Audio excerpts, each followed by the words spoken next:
वही जटायु जो अत्याचार के खिलाफ, वही जटायु जो विषमता के खिलाफ अपने आप को उन्होंने झोंक दिया, अपनी आहुति दे दी। और आप समझिए कि जिस पक्षी को, जिस गिद्धराज को इस समाज में सबसे अधम माना जाता है क्योंकि वो मरे हुए पशुओं का मांस खा करके अपनी जीवन रक्षा करता है, उसी पक्षीराज को भगवान ने अपनी गोद में रख करके अंतिम विदाई दी।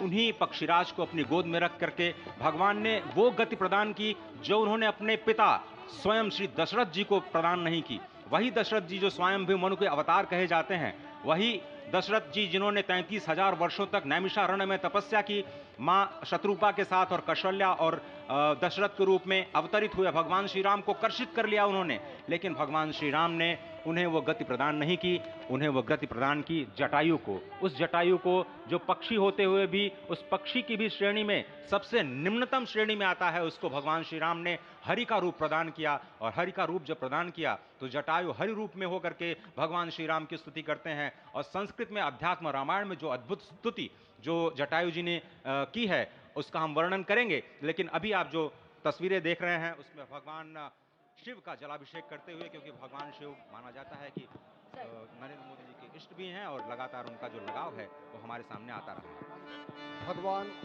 रामेश्वर की पूजा कर रहे हैं प्रधानमंत्री नरेंद्र मोदी, विश्वेश्वर की पूजा कर रहे हैं प्रधानमंत्री नरेंद्र मोदी। निश्चित तौर से लंका पर विजय प्राप्त करने के पहले जब भगवान श्री राम ने राम सेतु का निर्माण किया तो उस समय रामेश्वरम में भगवान विश्वेश्वर की, भगवान रामेश्वर की उन्होंने आराधना की। यह हमारी संस्कृति है जो किसी युद्ध के पहले सेतु बनाने का कार्य करती है। यह हमारी संस्कृति है जो युद्ध की जगह नीति पर अपना ध्यान देती है। यह हमारी संस्कृति है जो शाश्वत सनातन मूल्यों की स्थापना के लिए अपना दूत लंका में भेजती है। और यही हमारी संस्कृति है जो किसी भी तरह से अगर धर्म की स्थापना नहीं होती है तो अंतः स्तर पर, अंतिम स्तर पर धर्म की स्थापना करने के लिए युद्ध का भी वर्णन करती है और कहती है यतः धर्मो ततः विजय, यानी जहां धर्म है वहां जय है। और निश्चित तौर से हमारी ही संस्कृति में कहा गया है धर्मः रक्षति रक्षितः, जो धर्म की रक्षा करता है धर्म उसकी रक्षा करता है। यही हमारी संस्कृति है जो पूरी दुनिया को चकित कर देती है। यही हमारी संस्कृति है जो पूरी दुनिया के सामने ऐसा रूप प्रस्तुत करती है जो सत्यम है, शिवम है, सुंदरम है।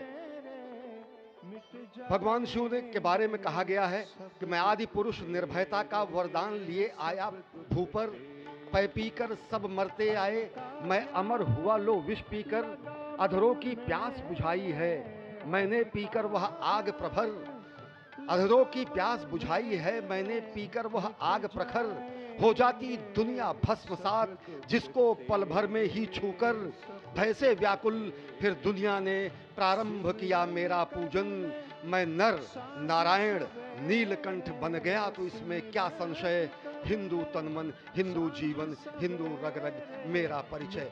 विश्व के कल्याण के लिए हलाहल को पीना, विश्व के कल्याण के लिए विश्व का वमन करना हमारी ही संस्कृति में है।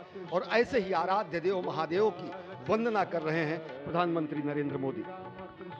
ओंकारं बिंदु संयुक्तं नित्यं ध्यायन्ति योगिनः, कामदं मोक्षदं चैव ओंकाराय नमो नमः। नमन्ति ऋषयो देवा नमन्त्यप्सरसां गणाः, नमन्ति देवेशं नकाराय नमो नमः। महादेवं महात्मानं महाध्यानपरायणं महापापहरं देवं मकाराय नमो नमः। शिवं शान्तं जगन्नाथं लोकानुग्रहकारकं, शिवमेकपदं नित्यं शिकाराय नमो नमः। वाहनं वृषभो यस्य वासुकिः कण्ठभूषणं, वामे शक्तिधरं देवं वकाराय नमो नमः। यत्र तत्र स्थितौ देवः सर्वव्यापी महेश्वरः, यो गुरुः सर्वदेवानां यकाराय नमो नमः।